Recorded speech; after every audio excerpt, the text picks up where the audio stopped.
Have you ever turned on the news and heard, the government is wasting billions while the country is drowning in debt? It sounds terrifying, right? Like the nation is about to go bankrupt tomorrow. But here's the shocking truth. Almost every single country in the world has debt. India? Yep. Germany? Of course. Switzerland, Qatar, the US, and Japan, all of them. Even the richest, strongest economies owe money. Japan, for example, owes twice the size of its entire economy. The United States? Well, it's sitting on a mountain of $36 trillion of debt and counting. So the real questions are, why are countries in debt in the first place? Why don't they just print unlimited money and call it a day? Is national debt really that bad? And if countries owe money, who are they actually borrowing from? Today we're diving deep into the world of national debt, what it really means, why it exists, and whether a country can ever be debt-free. Stick around, because this is one of those topics that sounds boring at first. But once you understand it, you'll never look at the news the same way again. Let's get started. What is national debt? Alright, first things first. What exactly is national debt? National debt, also called public debt, government debt, or sovereign debt, is simply the total money that a country's central government owes. Think of it like this. You have a credit card. If you spend more money than you earn, you swipe the card, right? Governments do the exact same thing. When they spend more than they collect in taxes, they borrow. But here's the difference. Instead of just borrowing from one bank, like you or me, governments borrow from lots of different sources. These can be other countries, big financial institutions, and even their own citizens. Now, here's something people often get wrong. National debt only refers to the debt of the central or federal government. So when we say U.S. national debt, that doesn't include the debt of states like California or Texas, nor does it include personal debt like credit cards, student loans, or mortgages.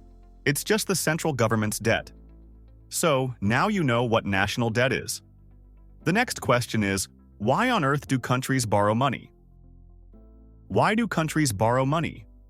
Now you might be thinking, if governments can just print their own money, why bother borrowing at all? Well, imagine this. Let's say tomorrow, the government decides to print trillions of dollars out of thin air. Everyone suddenly has more cash. Sounds great, right? Wrong. Prices would skyrocket. Bread, milk, rent. Everything would cost more.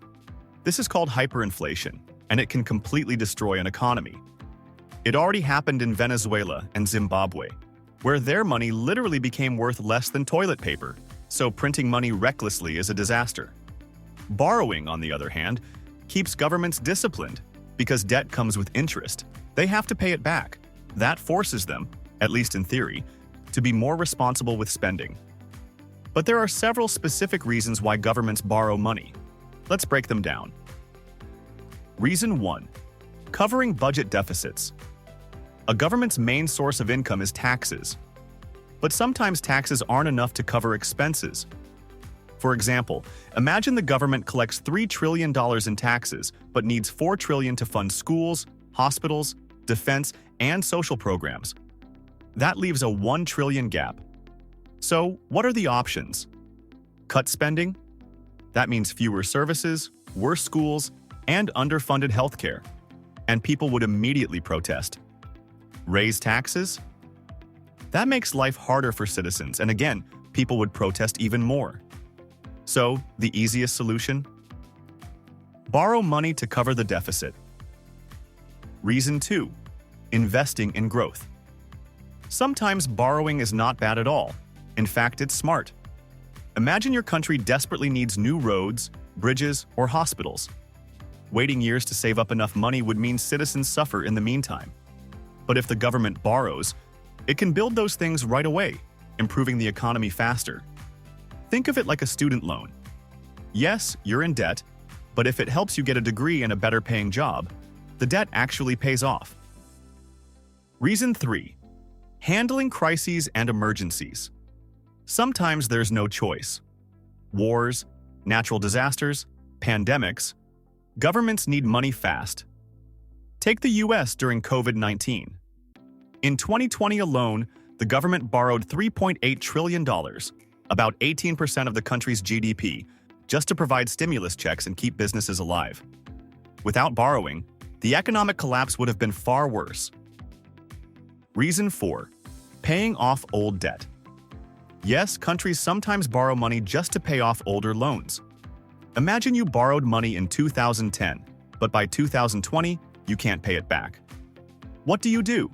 You take a new loan in 2020 to repay the 2010 loan. This cycle is very common. As long as it's managed well, it's not a big deal.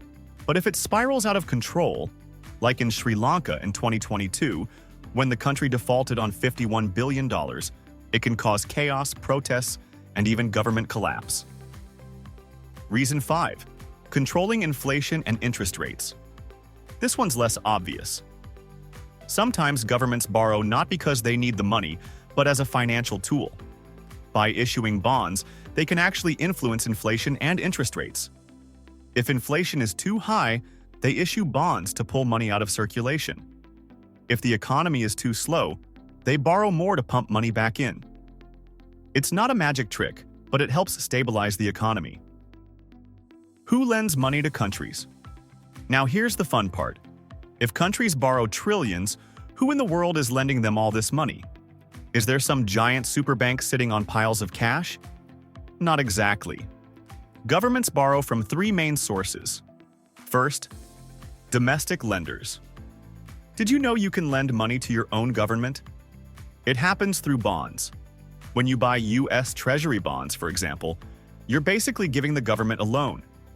In return, they promise to pay you back with interest.